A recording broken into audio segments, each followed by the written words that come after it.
In the basement archives of the County Administration Center on Pacific Highway, surrounded by relics of San Diego County's past, is where we found Jay Johnson at work. Jay likes the little things, and in these boxes are lots of little things. All of them dug up from just one place and meticulously cataloged.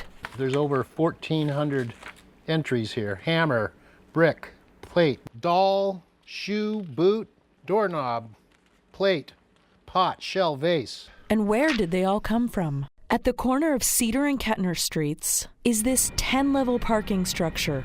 On weekdays, county employees park here. On weekends and at night, it's become a Little Italy landmark in colored lights. But more than a century before it was built, people who lived in the neighborhood threw things away. There was no garbage man pickup service until after 1910, so everyone kind of had to get rid of their own waste. They threw these things away.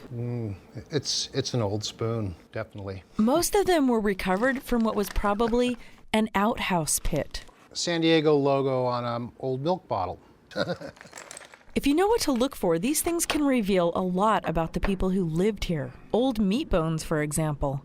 But they could tell a lot about the, working class people, or what class of people they were by the types of cuts of meat. And then there's those things that create more questions than answers. Let's take it out and look. Item ball, 30 grams. So, I don't think it's a nut, it's not hollow. I think I'm going to take a guess, a toy of some sort. By comparing what was thrown away with census records and other data, a picture begins to emerge of an incredibly diverse community in that part of Little Italy. More so than today. There was all sorts of races and colors and creeds of people. As construction crews began to excavate for the new parking garage, archaeologists were on site to carefully monitor, remove, and catalog anything that turned up. The result was more than 10 boxes of everything from bottle caps to doorknobs.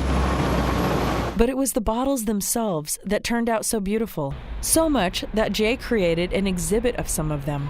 They're on permanent display in the parking garage on the ground level by the elevators.